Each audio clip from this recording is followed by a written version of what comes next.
Grégory Bernard, Éric Judor et Quentin Dupieux.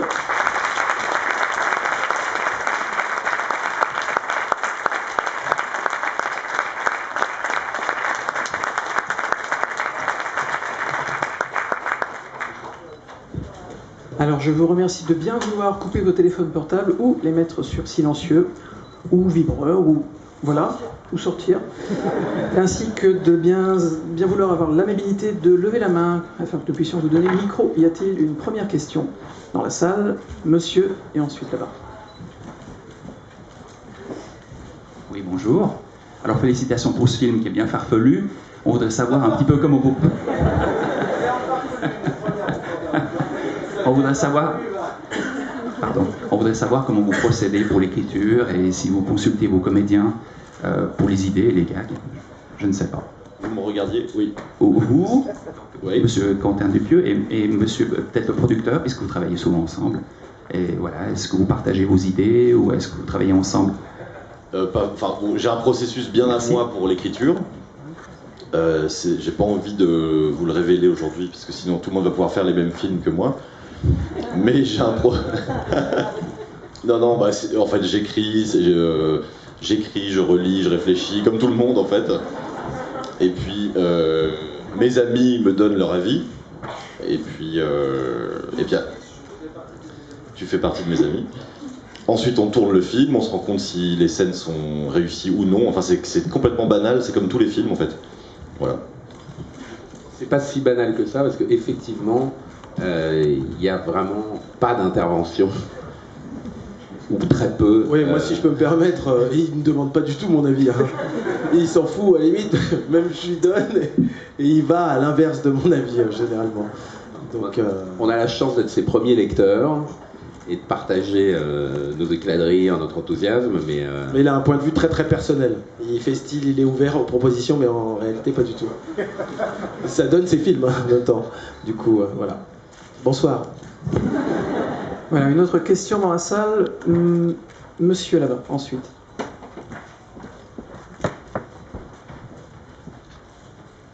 Moi, je voulais savoir si ce qui justement caractérise vos films, c'est pas un cinéma de l'absurde. Et si vous pouviez un peu définir, ça vous allait carrément à contrepoint. En même temps, c'est pas si absurde que ça quand on fouille et quand on regarde. Et pour les comédiens, est-ce que c'est aussi un tournage de l'absurde? Alors, je vais répondre à la place d'Éric. Non, en fait, c'est des tournages très sérieux. Non, mais c'est vrai. Parce qu'il s'en rend pas compte, lui. C'est des tournages très très sérieux et très studieux. Et bon, le mot absurde est chouette, mais il veut plus dire grand-chose, en fait, malheureusement. Et moi, j'ai plutôt envie de dire que, non, de mon point de vue, c'est des films tout à fait... Enfin, ce film-là, en tout cas, est un film tout à fait normal, qui ressemble à la vie. Si, maintenant je peux répondre, j'ai le droit, hein, il nous donne pas une grande, enfin en tout cas à moi, il ne donne pas une grande latitude de jeu. Il sait exactement ce qu'il veut. Et c'est la réalité. Il sait exactement ce qu'il veut, ce qui fait que dès que je commence un petit peu à m'écarter de la ligne qu'il m'a proposée, on coupe en pleine scène, quoi. Mais comme je fais partie de son œuvre, ça va pas être un numéro d'acteur qui va demander aux comédiens. Il va demander aux comédiens de jouer le plus près possible du texte, en fait, sans donner trop de nuances, juste servir la situation et servir en fait l'idée qu'il a de son œuvre. Voilà. Alors une autre question ici, monsieur. Bonjour, alors moi je vais vous poser une question plus sérieuse. Ce film, donc c'est un film qui est fait par des Français aux États-Unis, et en même temps, moi je pense que c'est suite à une analyse, puisque vous disiez tout à l'heure que c'était un film qui parlait de la vie, et puis c'était un film normal, donc c'est après, je pense, avoir observé les Américains avec leur comportement avec les animaux, je suppose. Donc... non, malheureusement non, je suis désolé. J'adorerais dire oui, mais non. C'est vrai?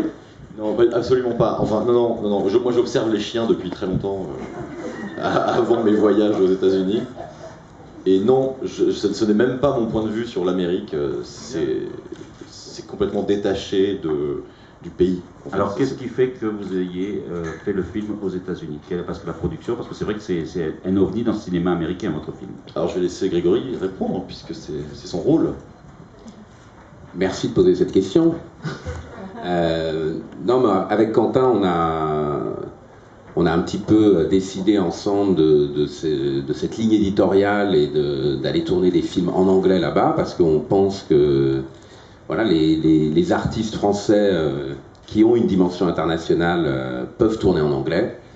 Qu'en plus, c'est vrai que c'est inspirant, les États-Unis, que c'est un lieu pour produire qui est particulier. Donc on mélange des équipes françaises et américaines, on mélange des acteurs qui sont des stars françaises et qui sont maintenant des stars américaines.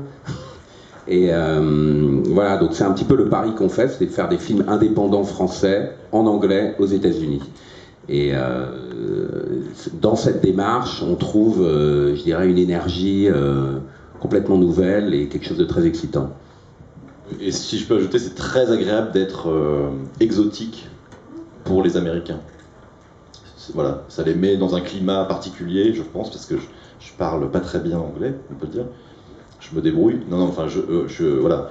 Pour eux, je suis clairement un étranger et j'apporte quelque chose d'étrange et qui n'est pas leur quotidien, voilà, qui ressemble pas aux autres films. En fait, j'ai l'impression. Donc voilà, j'ai l'impression d'être exotique. C'est peut-être juste une impression.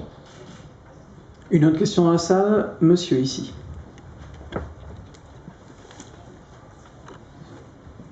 Alors tout d'abord bonjour, alors j'ai quelque chose à dire à Quentin Dupieux et Eric Judas. Alors Quentin, j'ai entendu parler de beaucoup de vous avec Steak que je voulais voir, j'avais pas réussi. J'ai toujours pas réussi actuellement, tout comme Rubber. Télécharge. Je t'explique cette solution. Si t'arrives pas à voir Steak, c'est vraiment... Tu vas y arriver. C'est un souci moteur parce que c'est quand même assez simple. Je veux dire, tu fais Steak, téléchargement, tu devrais trouver des sites. Non ? Comment ça se fait, t'as pas réussi? Un peu mini-gogol quand même, non? Mais je télécharge pas, moi j'achète ou je loue les DVD. Et sinon, sur les autoroutes, station-service, 5 €, comme ça. Billet d'un, non? 2 €. 2 €, tu vois? Alors, vas-y, fonce. Bah, je vais voir. Voilà, et on m'avait beaucoup parlé de Rubber, cet ovni que je voulais voir aussi, j'ai pas réussi, donc je vais essayer. Mais qu'est-ce que t'as Là, tu l'as pas vu non plus, t'as pas pu rentrer aujourd'hui. T'as vu Star Wars? J'ai réussi. Oui, Star Wars, j'ai les en DVD. Ouais, ouais.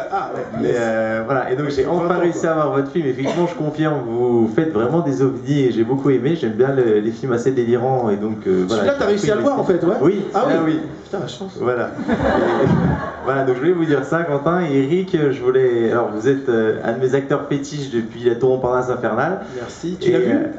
Oula, une bonne dizaine de fois. Ah oui. Ouais. Il te faut 10 ans quoi pour l'acheter. Voilà. Et voilà. Et en fait, je voulais savoir si c'était pas trop dur de jouer un film en anglais. Écoute, ouais, tout ça pour ça, dis donc. Non, c'est très gentil. Mais c'est mon coup de cœur, toi, un personnage. Non, c'était. Bon, je parle un peu mieux anglais quand même que ce qu'on entend dans le film. Là, j'ai vraiment l'anglais de Jacques Delors, qui est vraiment un anglais très particulier. Mais avec Quentin, on cherchait une manière de parler, une façon de. Enfin, on cherchait un personnage en fait pour interpréter ce jardinier. Du coup, on est tombé d'accord sur cet accent qui a bien marché dans les projets qu'on a fait aux États-Unis, notamment à Sundance, parce que l'accent français marche bien, ça fait bien gogol. Et ici, j'ai l'impression que ça a plutôt pas mal fonctionné aussi. On aime bien m'entendre parler. Depuis le début de ma carrière, j'aime bien jouer avec l'anglais, faire le gros nul, et c'est un truc qui marche bien. Donc voilà. Eric parle très bien anglais, sans accent. Non, je me démerde, mais je me démerde beaucoup mieux que ce qu'on a entendu dans ce film. Il fait très bien les doublages des Anglais en français aussi. Notamment. Je peux pas te suivre sur cette vanne parce que je vois pas où tu vas. Ah oui, je suis hot mec, merde. Voilà. Eric Judas, mesdames et messieurs. Merci. Une question, monsieur ici.